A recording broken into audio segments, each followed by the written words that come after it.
Last video में हम लोग ने indecent representation of women act के टॉपिक को स्टार्ट कर दिया था, ठीक है, जिसमें हम लोग ने उसका इंट्रोडक्टरी पार्ट साथ ही साथ सेक्शन 1 को कवर कर लिया था। आज की वीडियो में हम लोग डिस्कस करने वाले हैं सेक्शन 2 को और सेक्शन 3 को। क्या बात करता है हमारा सेक्शन 2? सेक्शन 2 बात करता है डेफिनेशंस के बारे में, यानी कि सेक्शन 2 में कुछ ऐसी डेफिनेशंस दी गई हैं जो हमारे इस टॉपिक को रिलेट करती हैं, ठीक है, जिसमें से जो थर्ड डेफिनेशन है वो ज्यादा इंपॉर्टेंट है, यानी कि टोटल 5 डेफिनेशंस है, लेकिन जो उसमें से थर्ड वाली है वो ज्यादा इंपॉर्टेंट है। तो एक एक करके सारी डेफिनेशंस को कवर कर लेते हैं। पहली डेफिनेशन बात करती है एडवर्टीजमेंट के बारे में, यानी कि एडवर्टीजमेंट क्या हुआ। एडवर्टीजमेंट कुछ ऐसा विजिबल रिप्रेजेंटेशन हुआ जिसको हम प्रॉपर मैनर में देख सकते हैं। बात कहने का मतलब हुआ जिसमें कुछ लाइट है, जिसमें कुछ साउंड है, जिसमें कुछ कैस है, ठीक है, जिसे हम देख सकते हैं, सुन सकते हैं, ऐसा कुछ चीजें, ऐसा कुछ दृश्य जो हमारे सामने प्रकट हो रहा है, ठीक है, वो हम उसको यहाँ पे हम एडवर्टीजमेंट का नाम देंगे। अब ये एडवर्टीजमेंट होता कैसे, ठीक है, तो बात कर रहे हैं जैसे हम लोग indecent representation of women act की, तो इसमें हम देखते हैं कि कैसे यहाँ पर हम किसी चीज का एडवर्टीजमेंट कर सकते हैं, क्या उसके सोर्सेज है। देखिए, पहला एडवर्टीजमेंट हो सकता है नोटिस के थ्रू, यानी कि हमने किसी को नोटिस रिटन या फिर ओरल फॉर्मेट में दी कि यहाँ पे मैं ये चीज आपके सामने प्रेजेंट करने वाला हूँ, ये तारीख को होगा। हम नोटिस करते ना कि ये दिन ये चीज होगी, ये हैपनिंग इस दिन अगर होगी, ऐसा कुछ, ठीक है, यानी कि फ्यूचर कुछ सर्कुलर के थ्रू, सोशल मीडिया के थ्रू, व्हाट्सएप मैसेजेस के थ्रू फॉरवर्ड करवाते हैं एक दूसरे को, ठीक है, तो सर्कुलर कहीं पे कुछ ऐसा रैपर में लिखवा दिया, मेंशन किया है, ये चीज ये आइडेंटिफाई करती है, कुछ डॉक्यूमेंट हो गया, यानी कि कोई भी ऐसी चीज जिससे ये लगे कि हम यहाँ पे किसी चीज का प्रमोशन कर रहे हैं, कोई चीज का घोषणा हो रही है, सिंपल से कहने के बात का मतलब है कुछ अनाउंसमेंट है, तो वो यहाँ पे एडवर्टीजमेंट कहलाई जाएगी। सेकेंड डेफिनेशन है हमारी डिस्ट्रीब्यूशन। अब यहाँ पे डिस्ट्रीब्यूशन क्या मतलब हुआ?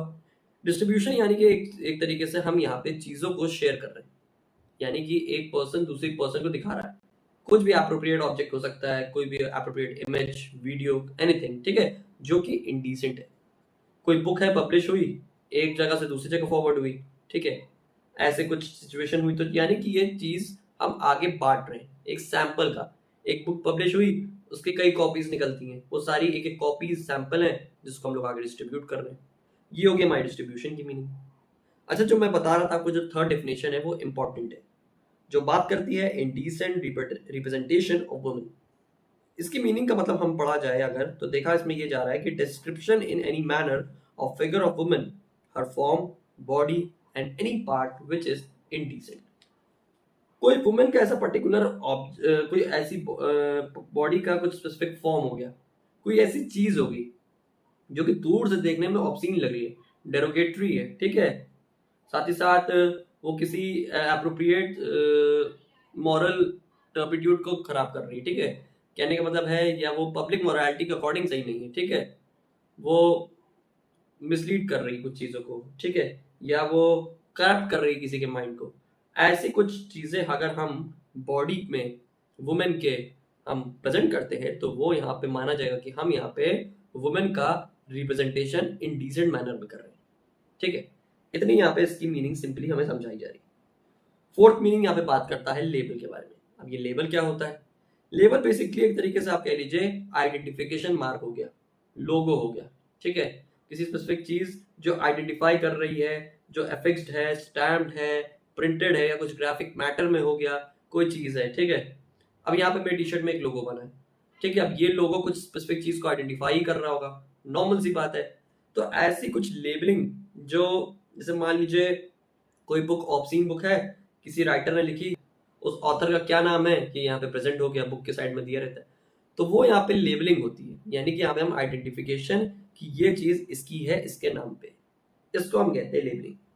एंड लास्ट होती है पैकेज या पैकेजिंग बोल सकते हैं, ठीक है, यानी किसी सब्सटेंस को, किसी ऑब्जेक्ट को किसी पर्टिकुलर थिंग में रखना, चाहे वो बॉक्स हो सकता है, ठीक है, कार्टून हो सकता है, या कोई अप्रोप्रिएट कंटेनर हो सकता है, ठीक है, यानी कोई भी नॉर्मल सब्सटेंस जिसको हम लोग रख रहे हैं किसी अप्रोप्रिएट चीज के अंदर, वो यहाँ पे पैकेज कहलाती है, जिसे आप पैकेजिंग भी कह सकते हैं। तो बस इतनी सी बात आपको सेक्शन 2 यहाँ पे समझा रहा है, जिसमें यहाँ पे डेफिनेशन को लेके बात की गई है, जिसमें 5 टोटल डेफिनेशन है, जिसमें से जो थर्ड डेफिनेशन है इंडिसेंट रिप्रेजेंटेशन ऑफ वुमेन, जो बेसिकली इस चैप्टर की मीनिंग को डिफाइन करता है, वो बहुत ही इंपॉर्टेंट है। देखते हैं अपने नेक्स्ट सेक्शन को, सेक्शन 3। क्या बात करता है हमारा सेक्शन 3? सेक्शन 3 बात करता है prohibition of advertisement containing indecent representation of women.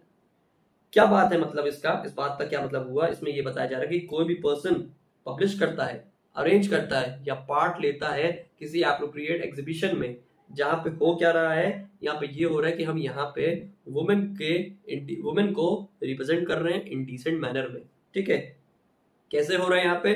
Through an advertisement, यानी कि मान लीजिए किसी स्पेसिफिक चीज का है, कोई एड है, कोई क्रीम है, ठीक है, कोई फेस वॉश है, ठीक है, कुछ क्लोथिंग का मटेरियल हो गया।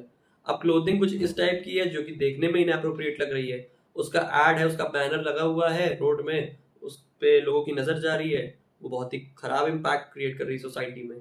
ठीक है, तो ऐसा कोई पर्सन जो इस तरीके के एड को बना रहा है, ठीक है, उसको उसमें पार्ट ले रहा है, उसमें कुछ अरेंजमेंट्स में इन्वॉल्व है, तो ऐसा कुछ वो नहीं कर सकता। यहाँ पे सेक्शन 3 उसको रोक रहा है।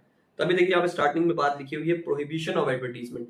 ऐसा आप एड नहीं बना सकते, ये सेक्शन 3 के अकॉर्डिंग अलाउड नहीं है, ये प्रोहिबिटेड है, ये आपको ऐसा करने से रोकता है।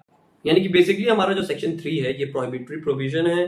ठीक है, ये बेसिकली प्रिकॉशनरी प्रोविजन कह लीजिए एक तरीके से, कि हमें ये कुछ एक्ट करने से रोक रहा है, ताकि अगर हम यहाँ पे इन्वॉल्व होते हैं तो यहाँ पे हम इन्वॉल्व नहीं हो सकते। ये बेसिकली पेनलाइज्ड प्रोविजन नहीं है, यानी कि यहाँ पे ये नहीं बता रहा कि ये एक्ट करोगे तो इतनी सजा मिलेगी। ठीक है, ऐसा कुछ नहीं है, ये बेसिकली एक तरीके का प्रोहिबिशन है जो आपको सिर्फ और सिर्फ रोक रहा है। इतनी सी बात आपको सेक्शन 3 में समझाई गई। तो ये कॉन्सेप्ट है आपका सेक्शन 2 और सेक्शन 3 का। सेक्शन 2 में हम लोग ने डेफिनेशन को समझा, सेक्शन 3 में हम लोग ने प्रोहिबिशन को टॉपिक को समझा जो हम लोग एडवर्टीजमेंट के थ्रू कर रहे हैं। आई होप आपको इस टॉपिक का कॉन्सेप्ट क्लियर हुआ हो। तो मिलते हैं फिर नेक्स्ट वीडियो में।